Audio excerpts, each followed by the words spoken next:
Hello everyone. Today I am going to discuss about the economic survey, chapter 9, volume 1, about Ayushman Bharat's Jan Arogya Yojana. It's about Ayushman Bharat Jan Arogya Yojana and health outcomes.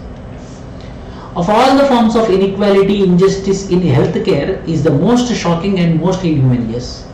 If any form of inequality, any form of injustice, okay, tolerable, but not health. Health cannot be compromised, which is told by the Martin Luther King. So Ayushman Bharat is one system which is of central government to establish equality and justice in healthcare by the scheme called as Pradhan Mantri Jan Arogya Yojana, which is also called as Ayushman Bharat. Pradhan Mantri Jan Arogya Yojana was implemented in 2018. Health indicators measured by the National Family Health Survey for 2015-16 and 2019-20 provide before after data to assess impact of its implementation. Pradhan Mantri Jan Arogya Yojana is being used significantly for high frequency, low cost care such as dialysis and continued to be utilized without disruption even during the COVID-19 pandemic and the lockdown. So this Pradhan Mantri Jan Arogya Yojana under the name called as Ayushman Bharat was been not stopped in lockdown and COVID-19 times also. It is mainly providing secondary and tertiary health services. Secondary and health services to all the poor across India. Nearly 50 crore population and 14 crore households were being provided under this Pradhan Mantri Jan Arogya. General medicine, the overwhelmingly major clinical specialty accounting for over half the claims, exhibited a V-shaped recovery after falling during the lockdown and reached pre-COVID-19 levels in December 2020. So it is also having a V-shaped growth. At the time of coronavirus, it's totally fallen down of claims of Pradhan Mantri Jan Arogya Yojana. Again, it is evolved. This is what. Overall, the comparison reflects significant improvements in several health outcomes in states that implemented Pradhan Mantri Jan Arogya Yojana versus those that did not. This effect stemmed directly from enhanced care enabled by insurance coverage. Other represents spillover effects due to the same. So this particular scheme was been talking about the providing of insurance to the poor people mainly in secondary and tertiary sector. As a free market under provision public goods. Public good is called as education, which is given by the government. Health, which is given by the government, is called as public good. A vital role of government is to provide public goods to its citizens, especially to the vulnerable sections in a society. While the rich can seek private alternatives, lobby for better services, or if need be, move to areas where public goods are better provided, for the poor rarely have such choices. So here the original, the 90 unit mainly talks about Pradhan Mantri Jan Arogya Yojana, which is providing the health services to the poor, the targeted population, the vulnerable population, the marginalized sections of India. Thus, provisions of public goods can particularly affect the quality of living of the vulnerable sections in a society. Yet, governments may suffer from the horizon problem. In a democracy where the time horizon over which the benefits of public goods reach the electorate may be longer than the electoral cycle. So, the benefits which are given by the politicians, rulers, when they become the government, when they become the part of the government, when they provide the public good, that public good should not be in the electoral cycle. After the electoral cycles also, it should have its impact. So that is called as horizon over. So the public goods which are provided by the government should not be within the electoral cycles, it should be crossing the electoral. This provision of public goods that generate long-term gains to the economy and the society represents a key aspect of governance in democratic polity. A healthcare represents a critical public good, yes, very important public good. Successive governments have committed to achieve universal health coverage. In 2018, Government of India approved the Ayushman Bharat Pradhan Mantri Jan Arogya Yojana, a historic step to provide healthcare access to the most vulnerable sections in the country.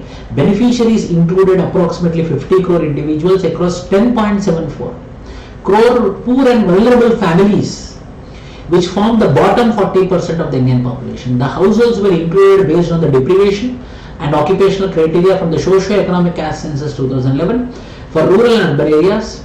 The scheme provides for healthcare of up to INR 5 lakh per family per year on a family floater basis, which means that it can be used by one or all members of the family. The scheme provides for secondary and tertiary hospitalization through a network of public and empaneled private healthcare providers. It also provides for 3 days of pre-hospitalization and 15 days of post-hospitalization expenses. Very good. Places no cap on age and gender or size of a family and is portable across the country. Anywhere I can use it. It covers 1573 procedures including 23 specialties of diseases. Ayushman Bharat also aims to set up 1,50,000 health and wellness centers to provide comprehensive primary health care services to the entire population. Prelims point of view, most expected. Why? Because what are the government schemes, and this scheme was very successful. Why? Because the state governments which initially don't want to adopt, they adopted later, like Telangana state. Countries are increasingly adopting the policy of universal healthcare to reduce inequalities in healthcare provision, which is strongly related to inequality of income. The likelihood of financial insecurity, medical debt or bankruptcy is reduced if the families have access to this insurance program. Therefore, medical insurance coverage allowed for greater financial stability alongside improving the child's educational attainment and future earnings. The insurance coverage of the parents tends to be positively correlated with children's benefit, as child's health is directly influenced by the health of his parents, with healthy parents leading to positive childhood development. So yes, there is a need for proper healthcare, and this Pradhan Mantri Jan Arogya Yojana, which is increased pre-corona times, post-corona times. At the corona times, the Pradhan Mantri Jan Arogya Yojana claims were being reduced, but however it got its recovery. The V-shaped behavior of health service recovery. The V-shaped behavior is likely to be due to both demand and supply side effects. Supply side constraints, healthcare workers might have cut back on services out of initial fear of infection, or it is possible that pre-authorization process were skipped. Many private hospitals were not providing services for fear of infection, and government hospitals were reserved for COVID-19 patients. So Pradhan Mantri Jan Arogya Yojana was been not carried by the private sector and public sector, because of which at the times of lockdown and at the times of COVID-19, the number of claims or the cases under the Jan Arogya Yojana was been very, very less. Whereas coming to demand side, patients avoided themselves hospitals due to fear of contracting the virus. The access to medical services could have been impeded by lack of transport or finances during the lockdown. Both the demand and supply side factors seems to have seen since recovered completely during the unlock phase. So again, it reached its phase, which is a V-shape. Comparing all states that adopted Pradhan Mantri Jan Arogya Yojana versus those that did not. Mainly with respect to West Bengal, the economic survey has compared the states which adopted the Jan Arogya Yojana like Bihar and the West Bengal and compared the statistics. Health insurance coverage, health insurance or financing scheme increased by 54% from National Family Health Service to National Family Health Service 5. In the states that adopted Pradhan Mantri Jan Arogya Yojana, it decreased by 10% in the states that did not adopt it. So that means, yes, the Jan Arogya Yojana was been playing a crucial role. The average proportion of both women and men with 10 or more years of schooling improved similarly across the two groups of states. Infant and child mortality rate, new mortality rate declined by 22% in the states that adopted Jan Arogya Yojana when compared to the states which did not adopt. Family, with the proportion of people currently using any method of family planning, rose by 50% in the states which adopted and with the states which not adopted. So mainly it targeted the West Bengal government, political in nature. So in this economic survey, they want to tell that who adopted their government schemes in the state government, their health status was been improved when compared to the states which did not adopted this Jan Arogya Yojana. The difference in difference computation, that control for co-founding factors, shows that states adopting Jan Arogya Yojana are able to improve their health outcomes. Related to states that do not implement Jan Arogya Yojana, states that adopted experienced greater penetration of health insurance, experienced reduction in infant and child mortality rates, realized improved access and utilization of family planning, and greater awareness about HIV.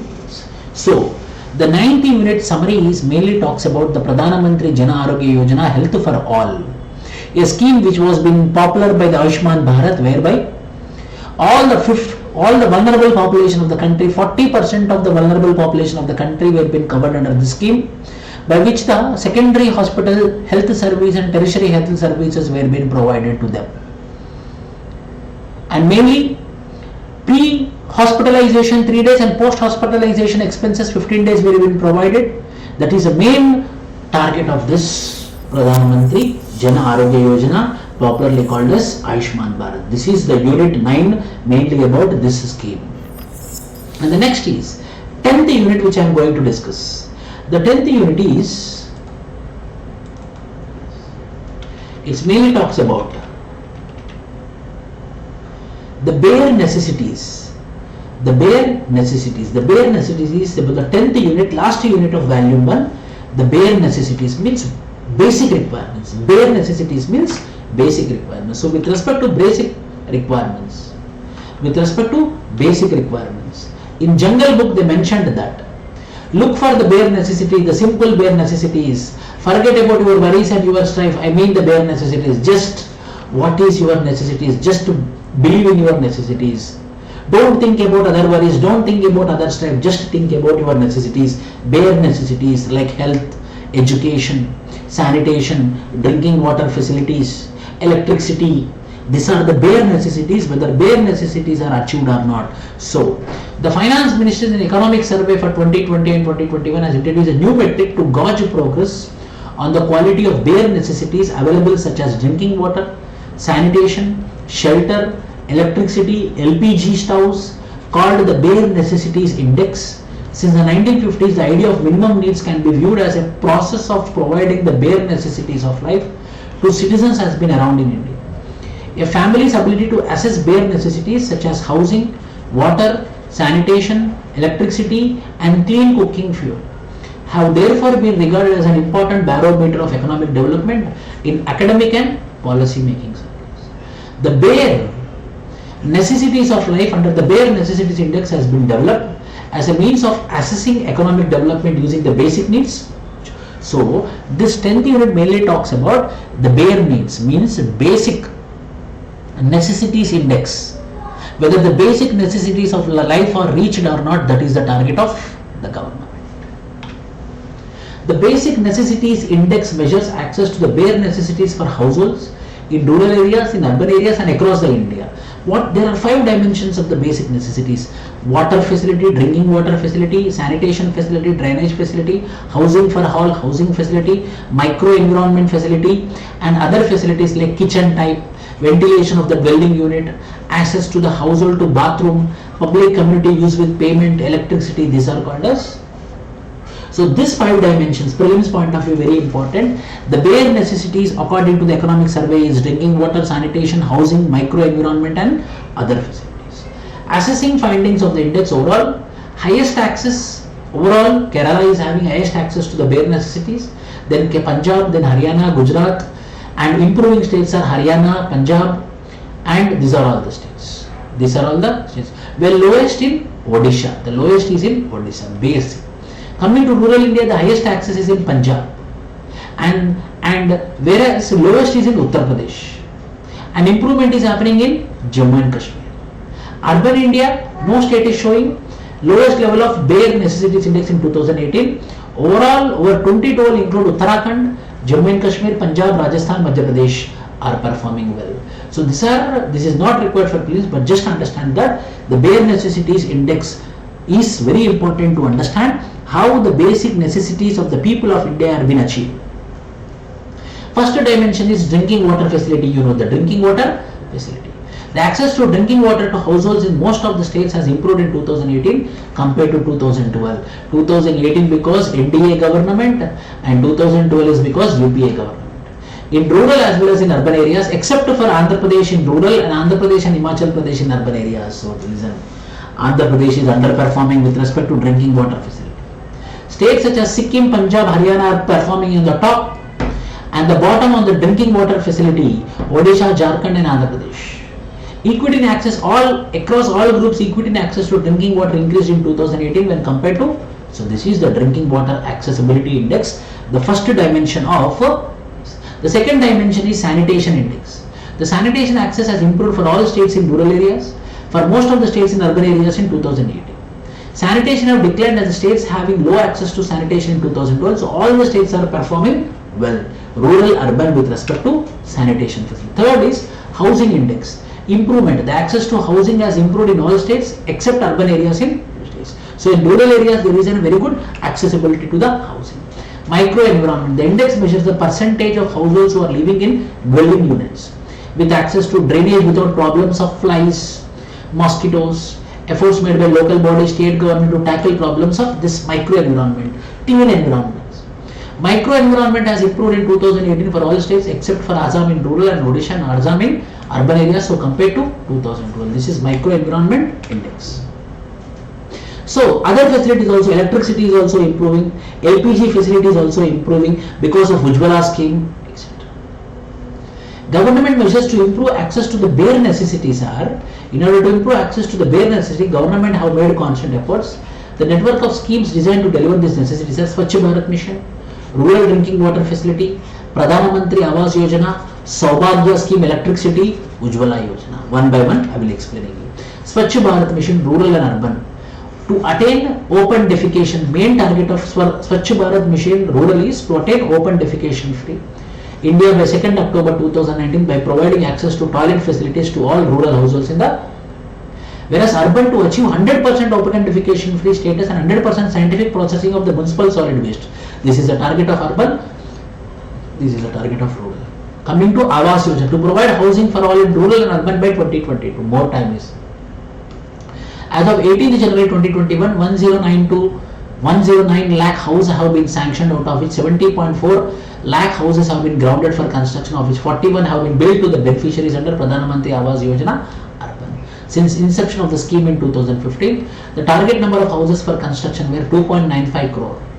1 crore in phase 1 and 1.95 crore in phase 2.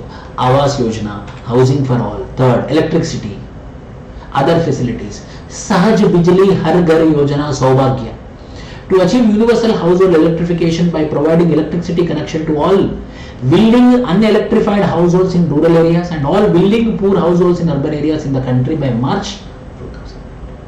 All states have declared electrification of all households on Saubhagya portal except households in left-wing extremism affected areas of Chhattisgarh. Only Chhattisgarh is suffering with unelectrification of the households. States have been asked to electrify these households under Saubhagya scheme, that is called as Sahaj Bijli Har Ghar Yojana. Sahaj Bijli Har Ghar Yojana. Ujjwala Yojana means mainly to provide cooking fuel to poor households within target to provide 8 crore deposit free LPG connections, so that if environment free cooking fuel will be available under this Ujjwala scheme. A target to provide 8 crore new LPG connections has been achieved in September 2019, advance of the target date of 31st March 20 Ujjwala scheme. So pure environment friendly cooking fuel. Finally, bare necessity, which is most necessary, using the composite index of bare necessities. The above analysis summarizes the progress made in providing access to bare necessities for ensuring a healthy living. However, while improvements in access to bare necessities are evident, the disparities in access to bare necessities continue to exist between rural and urban, among income groups and also across states. Government schemes may design appropriate strategy to address these gaps to enable India achieve the sustainable development goals. There should be effective targeting of the needier population, be they in rural areas or across states. So government schemes may design appropriate strategy to address these gaps to enable India to achieve the sustainable development goals. The first and the most important is bare necessities: drinking water, sanitation, housing for all, microenvironment means clean environments, and the fifth is other facilities like electricity and environment friendly cooking. My dear friends, this is the completion of volume number 1. Total 10 units summary I discussed, and tomorrow I am going to discuss about volume 2 summary. Thank you.